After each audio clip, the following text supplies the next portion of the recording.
Welcome back to my channel. Don't forget to click the subscribe button. Welcome back to my channel. So hari ni kita nak bincang pasal pengalaman Azwar sepanjang hidup seperti yang telah disoalkan oleh kawan-kawan dalam IG. So without wasting any time, let's get into it. Untuk soalan pertama kita iaitu pengalaman sambung study and tips paling berkesan untuk skor paper. Okey, untuk pengalaman sambung study, aku ni tak tahu cita-cita nak jadi apa, tak pasti pun nak jadi apa. Masa form 4 kan, murid-murid kena buat keputusan kan, sama ada nak masuk kelas sains ke, kelas LK ke. Jadi masa tu Azwar macam, oh baik aku pilih kelas sains kan, sebab aku tak pandai melukis. So I need to take biology. So aku pun ambil biology. Lepas tu mak ayah aku cakap, aku kata ambil account. So aku pun ambil account. Jadinya subjek aku kat sekolah menengah adalah 10, iaitu subjek tambahan tu adalah admat, biology, kimia, fizik dan juga account. Jadi itulah masa sekolah menengah ambil subjek tu. Lepas tu masa sekolah menengah pula. Lepas tu masa universiti pula, masa nak masuk ke alam universiti, masa tu keliru lah nak masuk asasi ke nak masuk matrikulasi. Sebab matrikulasi dapat kos perakaunan profesional. Lepas tu dekat asasi pula dapat kos sains hayat. Lepas tu macam nak jadi accountant ke nak jadi doktor. So masa tu macam, oh tak apalah, jadi doktor, masuk asasi. Sebab asasi ni laju, padahal matrikulasi sama je kan. Jadi masuklah asasi asasi sains hayat. Lepas tu bila degree ni serius memang nak jadi doktor, memang apply doktor lah. Pilihan pertama, kedua, ketiga doktor, pilihan keempat dentistry. Lepas tu pergi interview semua, last tak dapat. Bila buka laman web keputusan UPU tu dapat sains komputer. Ya Allah, masa dapat sains komputer tu rasa macam, ya Allah, apa ni sains komputer kot. Aku rasa aku macam bodoh. So masa tu aku fikir sains komputer adalah kos orang-orang tak pandai. Jahat kan aku, ya Allah, jahatnya. Lepas tu bila masuk, sains komputer ni bukannya kos yang senang. Sains komputer merupakan kos yang susah. So aku tak ada basic dalam komputer, tak ada basic dalam programming. Budak-budak sains fizikal ada basic, tapi aku sains hayat, aku belajar bio. Aku tak ambil benda tu. So macam memang struggle gila untuk first semester tu. First semester dapat result 3.35. Okey lah. Sebab untuk maintain beasiswa ni kena dapat 3 rasanya, pointer 3. So 3.35, lepas dapat 3.53, lepas tu naik. Baru 3 semester. So 3.35, 3.53, 3.96. Jadinya naik. So okey lah, maknanya okey lah. Dan Azwar aku bersyukur sebab aku tak ambil course programming tau. Sebab course programming ni bagi aku susah, sebab aku gelabah. So mungkin tu salah satu sebab kenapa tak dapat jadi doktor, sebab aku gelabah. Mungkin panel-panel yang interview aku dah nampak aku gelabah. So macam, sebab bila exam kan, bila buat time exam memang tak dapat buat, memang dapat buat yang basic je. Tapi bila lepas exam, cuba buat balik tu, Alhamdulillah lah, boleh lah juga. Cuma masa panjang lah. So macam aku rasa aku tak bagus untuk programming. Aku tak bagus dalam coding sangat. So Alhamdulillah pilih network, sebab network ni senang. Network ni macam best lah, best belajar. Lagi satu, dalam network ni dia ada satu cabang kecil, iaitu cyber security ataupun network security. Yang tu lagi best lah, di mana kita belajar hacking. Walaupun sebenarnya tak adalah hacking sangat, tapi adalah belajar juga sikit-sikit. Macam tu. Lepas tu apa tips paling berkesan untuk skor paper. Sebenarnya kalau untuk budak-budak SPM lah, kalau ada budak-budak SPM yang tengok ni, tips yang paling berkesan tu, korang sepatutnya tengok buku teks tau. Buku teks yang diberi kepada korang tu ada guna tau. Macam adik-adik aku yang seorang ni form 5, seorang ni form 1, diorang tak buka buku teks. Diorang hanya buka video, buka buku latihan. Diorang tak baca buku teks tu. Macam admat kan, untuk korang lebih faham admat tu, sebenarnya korang kena baca buku teks. Sebab di dalam tu ada benda-benda kecil yang benda-benda tu lah sebenarnya yang penting, yang akan buat korang lagi faham tajuk tu. So sebenarnya untuk skor, korang kena banyak membaca. Dan aku pun normal, aku bukan genius kan.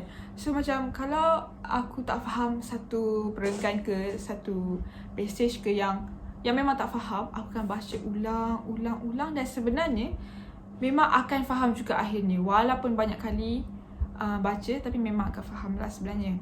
Jadi itu adalah antara tipsnya lah. Keep on doing it sampai faham. Sebab memang akan faham. Sebab dah baca banyak-banyak takkan tak faham kan. Mesti akan faham juga last-last. Okay, soalan seterusnya. Pengalaman buat bisnes at the same time masih belajar. Okay, ini soalan yang bagus lah. Soalan menarik sebab buat bisnes. Okay, untuk pengetahuan korang, aku ni seorang yang suka meniaga.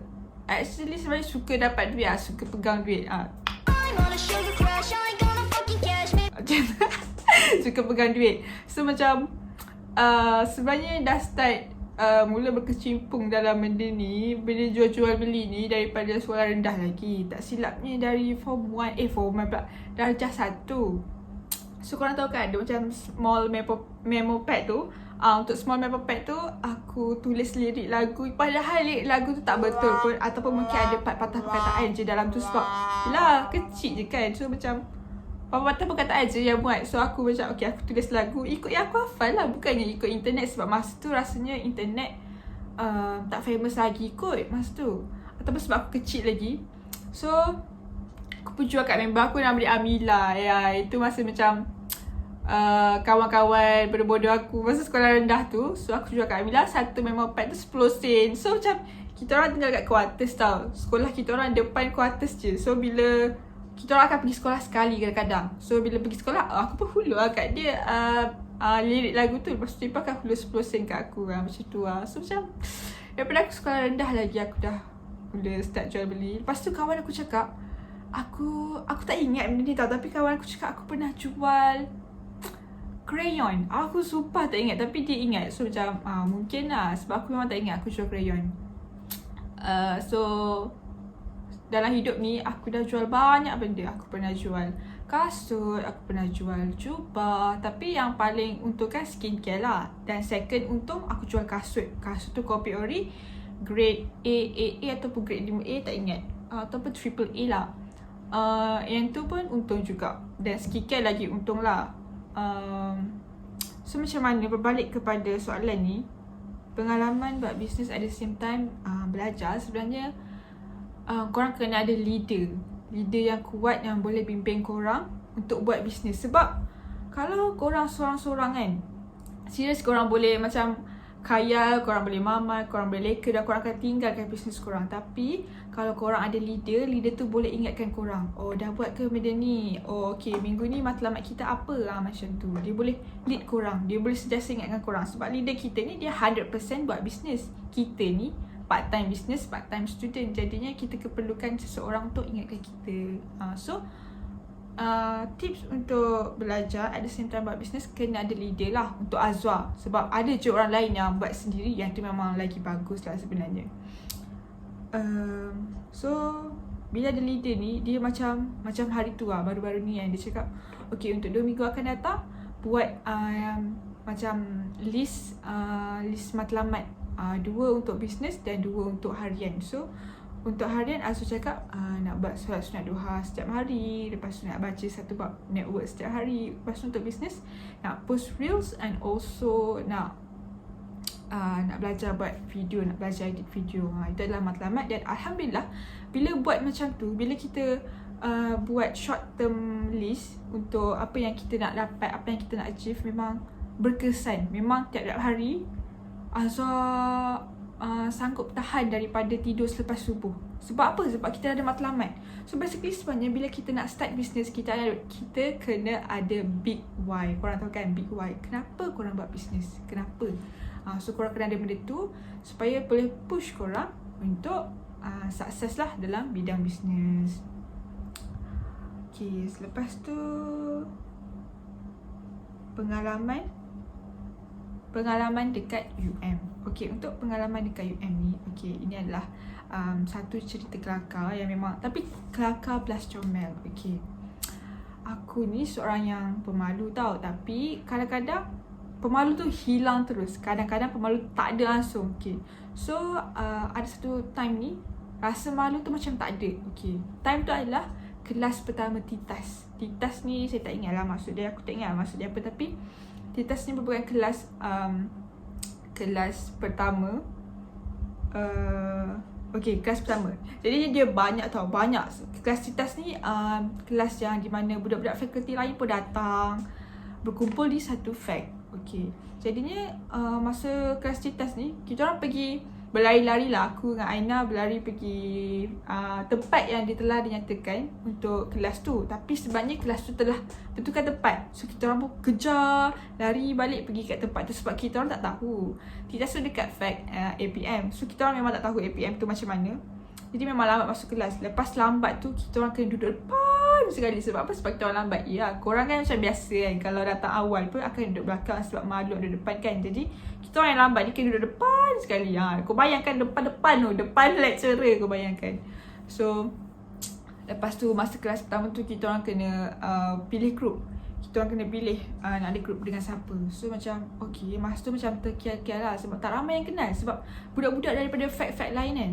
Lepas tu tiba-tiba aku nampak ada seorang lagi budak yang lambat. Ya Allah, budak ni kan, dia lelaki tapi dia comel sangat. Dia comel macam Doraemon, kau tahu tak? Dia pakai cermin mata, lepas tu dia bawa beg, lepas tu dekat tepi beg tu ada botol air besar. Lepas tu macam, wah comel siapa dia ni. Lepas tu aku macam tak boleh ni, aku nak kena satu group dengan dia ni. So aku macam, padahal kawan aku seorang ni Aina, dia ada crush tau. Lepas tu crush tu ada dalam kelas tu. So macam apa, dia nak satu group dengan crush, tapi aku macam aku nak group dengan budak comel tu. Lepas tu macam aku macam okay, tak apa Aina, kau group dengan crush kau, aku group dengan budak comel tu. Tapi Aina kata tak apalah, dia nak dengan aku sebab group crush dia tu macam dah penuh lah. So tanpa segan silu aku pun berlari ke depan ke meja lecturer. Aku ambil kertas. Lepas tu dan pada masa yang sama budak lelaki tu pun datang meja lecturer tu juga. So aku macam dah ada group ke belum? Masa aku macam tu dengan tak tahu malunya. Masa cakap tak ada. Okay, aku cakap tulisan nama, saya satu group dengan awak. Ya, baik bijak. Bijak kan. So aku macam, dan tu memang aku tak tahu malu lah. Tapi memang pengalaman aku dalam approach orang. Tapi sebenarnya aku tak pernah lah approach lelaki yang macam approach crush aku ke. Tak pernah lah. Cuma aku berani approach budak comel tu. Dia comel yang macam comel macam Doraemon. Aku rasa macam nak cubit-cubit je pipi dia macam tu. Okay, lepas tu soalan seterusnya, pengalaman pasung. Okay, pengalaman pasung. Pasung ni sangat-sangat best. Sangat-sangat best. Tak tahu lah sebab apa. Tapi memang okay, korang bayangkan satu college tu budak pasung je. Betapa eksklusif je budak pasung. Sampai kan satu college tu budak pasung je. So kita orang macam eksklusif. Macam masa aku jadi pasung kan, aku tak kenal pun college 8 ke college lain. Aku cuma kenal college 5, college 12. Sebab tu je college-college yang kita orang lalu untuk pergi ke pasung. Macam tu. Okay, pengalaman pasung yang menarik, aku tak tahu nak cakap apa lah. Tapi sebenarnya apa yang aku nak cakap adalah tips lah. Mungkin tips ataupun benda yang aku jadikan. Sebab aku ni daripada SMK Ayam Mustamam. Okay, aku je salah seorang yang daripada SMK Ayam Mustamam tu yang dapat masuk pasung. Jadinya aku tak ada kawan. So aku macam, aku start from zero. Nak buat kawan from zero. Macam tu. Okay, aku dah teringat. Okay, aku teringat satu benda. Masa aku masuk pasung kan, aku tak ada kawan, tak ada member kan. Lepas tu aku macam, korang bayangkan, kita orang kena pergi college 12 tau. Kita orang kena berkumpul, bersila, nak isi borang kan. Lepas tu, orang lain tengah isi borang tau. Tapi kau bayangkan aku tengah buat apa. Cuba teka aku buat apa. Aku tengah menangis masa tu. Aku tengah menangis, aku fikir mak ayah aku, aku fikir adik-adik aku kan. Aku macam, kenapa lah aku masuk sini. Sebab aku tak pernah berjauhan. Cuma berjauhan masa aku duduk asrama, masa form 1 je. So aku macam, tu lah, macam orang lain isi borang, aku menangis seorang-seorang. Macam tu. Kelakar kan. So macam, I am a crybaby. Aku senang nak nangis, senang nak gelak, senang nak terasa. Macam tu lah. Tapi cepat reda, cepat lah. Cuma nak hilang gelak tu susah. Sebab senang gelak, susah nak hilang. Macam tu. itu adalah pengalaman untuk yang untuk isi borang tu. Aku memang kuat nangis. Dan sebenarnya untuk masa aku masuk degree kan, aku menangis juga masa tu sampai kan ada satu PM dia tegur, Azwa, kita, sebab dia nampak aku menangis. So aku macam okey aku tak sedar pun dia nampak aku menangis. So aku macam malu gila sebab dia nampak aku menangis. Cemburu kan. Aduh. Okay, so berbalik kepada PASUM. Okay, PASUM ni nak cakap pasal tips. Okay, dekat PASUM ni aku ada banyak geng. Bukanlah banyak geng, macam ada banyak kelompok. Ada banyak kelompok. So sebenarnya kenapa aku join banyak kelompok? Sebab aku nak berkawan dengan ramai orang yang banyak jenis, orang yang perangai lain-lain. Ada satu kelompok ni kelompok yang gila-gila. Ada satu kelompok ni kelompok yang suka belajar. Ada satu kelompok ni yang selalu pergi surau, macam tu. Jadi bila aku ada ramai kawan yang macam tu, aku boleh kejap-kejap, okay, aku gila, aku pergi agak sini. Kalau aku nak gila, kalau aku nak pergi surau, aku pergi agak sini. Kalau aku nak study, aku pergi agak sini. Macam tu. So itu adalah tips lah. Korang kena pilih kawan yang betul. Lepas tu korang kena gunakan diorang.